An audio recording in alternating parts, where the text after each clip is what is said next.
How about reading Quran? There was 2 questions about it. One is, can I read it during menstruation?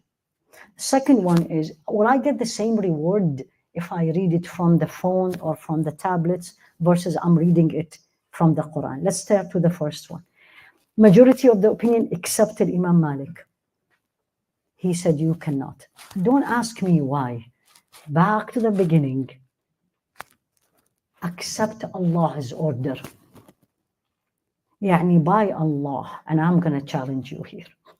Everybody in this room, don't show me hands. Every single day, you read at least 30 minutes of the Quran every single day.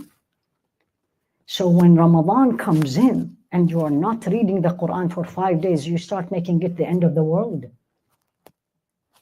Again, I'm speaking with you very truthfully because I see it.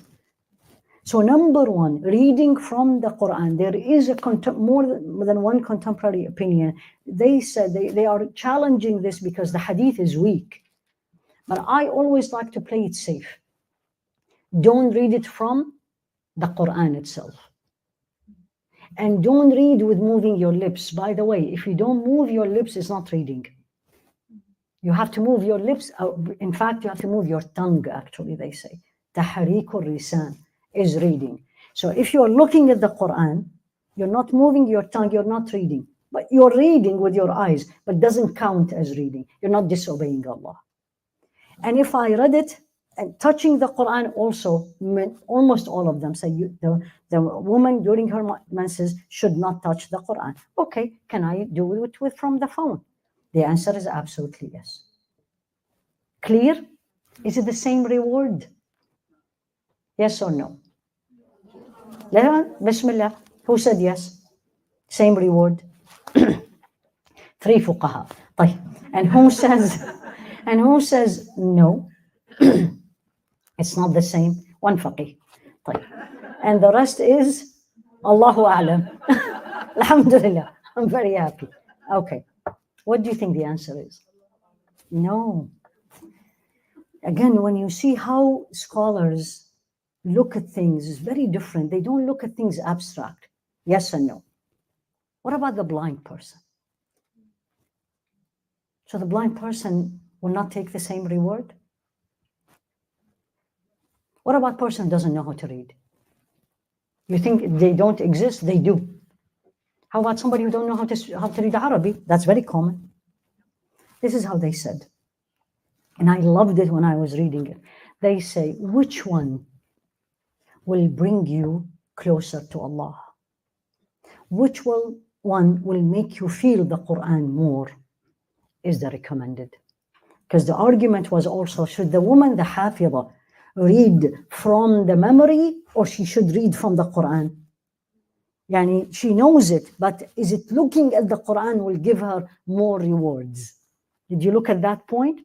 And they said it doesn't matter. If whichever makes you feel it, whichever makes you understand and reflect, do it. Highest level, which I was advised by one of my teachers. Again, I'm going to give you the highest level and see what you can do. And I've seen it done by my teachers. They do 3 khatma in Ramadan.